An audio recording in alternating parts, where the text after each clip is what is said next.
factoring by after grouping terms. This happens when you have third degree equations, and the test for this is, do you have a ratio of the first two coefficients equal to the last two coefficients? So in this case, 1 is to -6 as -9 is to 54. Yes. So since that ratio is the same, we can proceed with this technique. You factor something in common out of the first two terms and something out of the last two, leaving behind a common binomial factor. See this thing here? That's that common binomial factor that you're going to factor out of these two things now.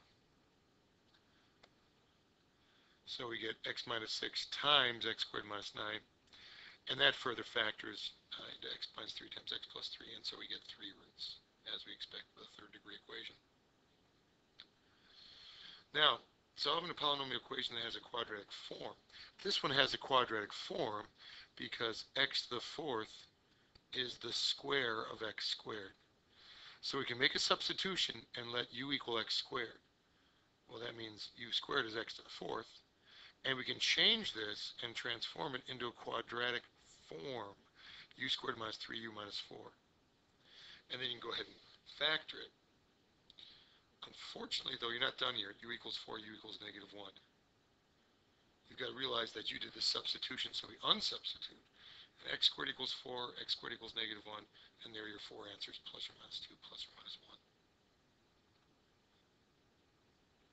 Now, let's see none of those tricks work. Well, you've got solving using the rational root theorem. And here I grabbed this out of the book, the rational root theorem. If you've got a polynomial of degree n, and a non-zero constant term, that a0 term here, that's the constant term.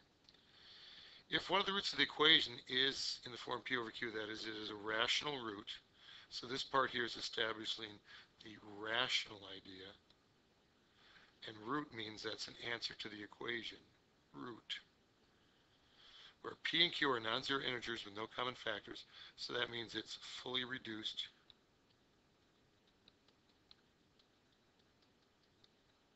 then p must be a factor of a0, the constant term, and q must be a factor of a sub n. So let's see how this works on an equation. Solve 3x cubed plus 8x squared equals 9x minus 2. First, get it in standard form. You can't use this unless you've got the whole thing equal to the polynomial, equal to 0. So here's our constant term 2, and here's our leading coefficient 3. That's the a sub n. So we do factors of 2 over factors of 3. So it's plus or minus 1 or 2 or plus or minus 1 or 3. And so this yields sort of a tote board, rational root theorem, possibilities of 1 over 1, 2 over 1, 1 over 3, and 2 over 3, and the negative counterparts. Now that's 8 to try, and we might not get lucky, and there might only be one rational root. There might not be any rational roots. This is why it helps to look at the graph on your calculator, and it looks like we're crossing here between -3 and -4. I bet you that's one of the irrational answers. But it looks like we might almost have a double root here at a third or something. So we'll see. Let's try 1/3 and see if that works. Let's try 1/3 in this equation. Okay, let's see if 1/3 works in this. We'll put 1/3 in the box. Jot down the coefficients, 3, 8, -9, and 2. Zip. Bring down the 3, multiply is 1, 9. Multiply by 3 is 3, -6. -2, excellent, it works.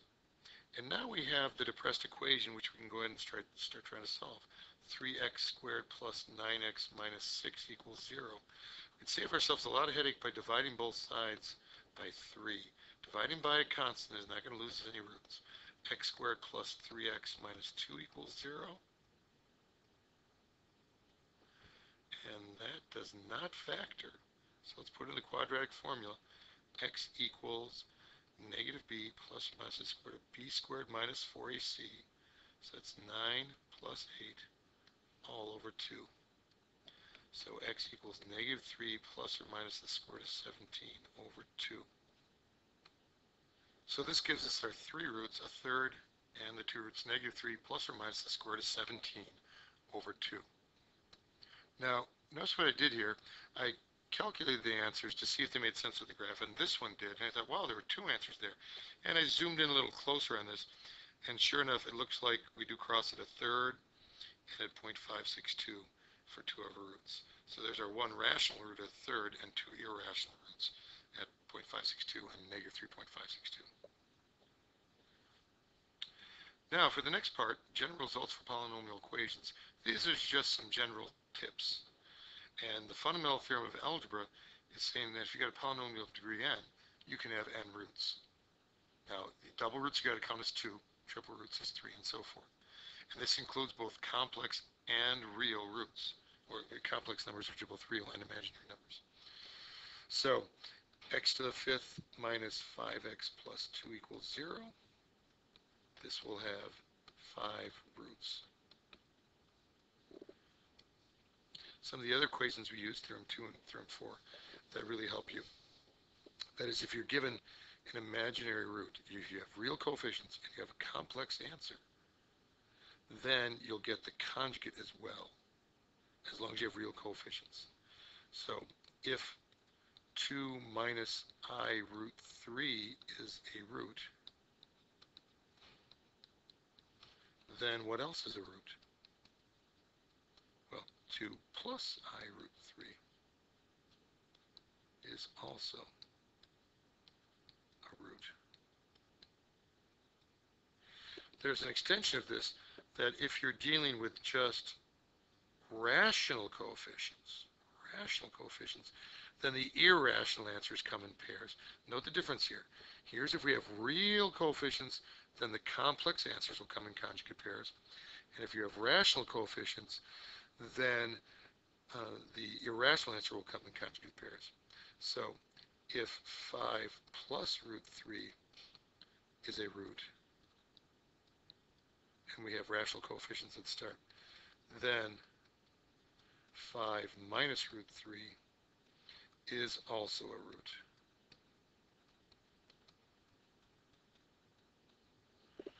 Okay. Now theorem 4 is very handy. And when you know you're guaranteed an odd degree as real coefficients, then it has to have at least one real root. So if you've got a polynomial of odd degree, so this is a fifth degree. Remember what you have to do with fifth degree. It's got to squiggle up or squiggle down. So even if it starts coming down like this, I can put 4 turns in it. 1, 2, 3. Because I have to put that fourth turn in, it's going to come down. It's going to have to cross the axis somewhere. There's your one real root. Now notice there's going to be at least one real root. There may be 5 real roots, depending on how it curves around. Theorem 5 is a way of actually going backwards sometime, because it's saying that you can sum the roots to get, is based on these first two coefficients. And the product of the roots is based on the constant term and the original coefficients. But notice the conditions here, if n is even or odd. So let's apply this to a quadratic. So in p of x equals ax squared plus bx plus c, in a quadratic, the sum equals negative b over a. It's from right here. Negative the second coefficient divided by the first coefficient.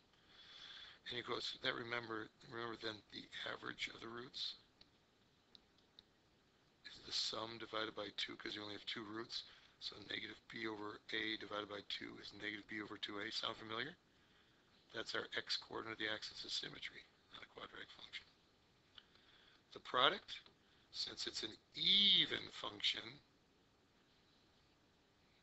we'll end up using the positive version of this and go c over a. Notice what happens, though, if we look at a third degree, a cubic. So in a cubic, p of x equals ax cubed plus bx squared plus cx plus d. The sum will still be negative b over a. Can't get around that. Right? It's just always negative the second coefficient over the first. But the product shifts then, since it's odd degree, to, come on in, to negative d over a. Thank you.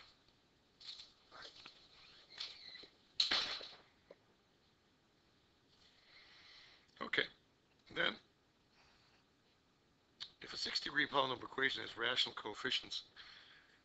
With rational coefficients, as 2 plus the square root of 5 is the root. What's another root? Well, that's that one we talked about here. That's the, right there, number 3. So that means we're going to have 2 minus the square root of 5 is the other root. Is another root.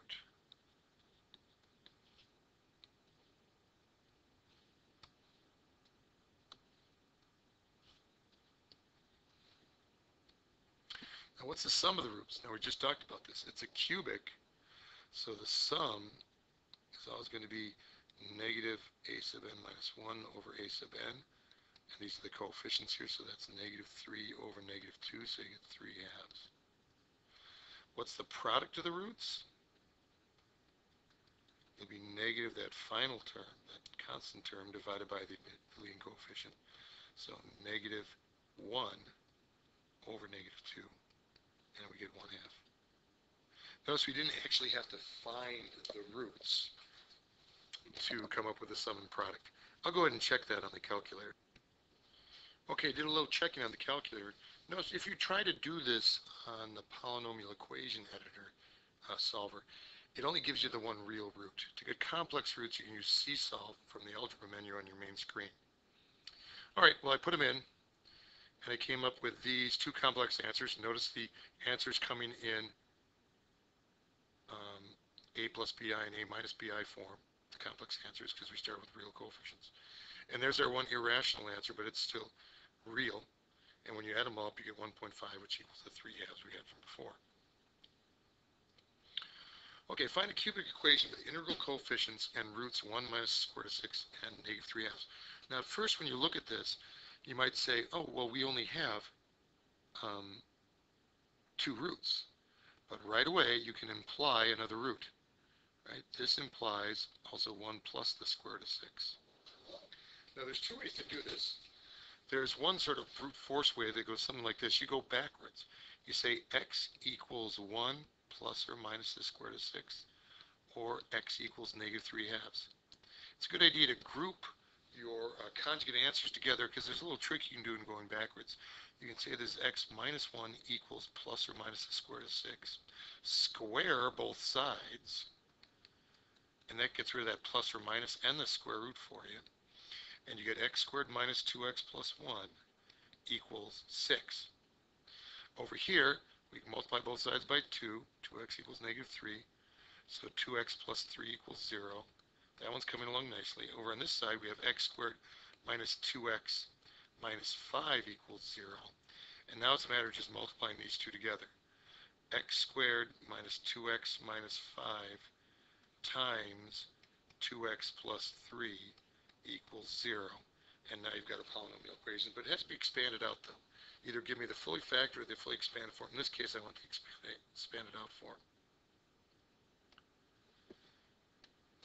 Remember the table, people, for multiplying these things out? We get 2x cubed minus 4x squared minus 10x, 3x squared minus 6x, and finally minus 15. Giving us a grand total of 2x cubed minus x squared minus 16x minus 15 equals 0 for a polynomial equation. Let's check that.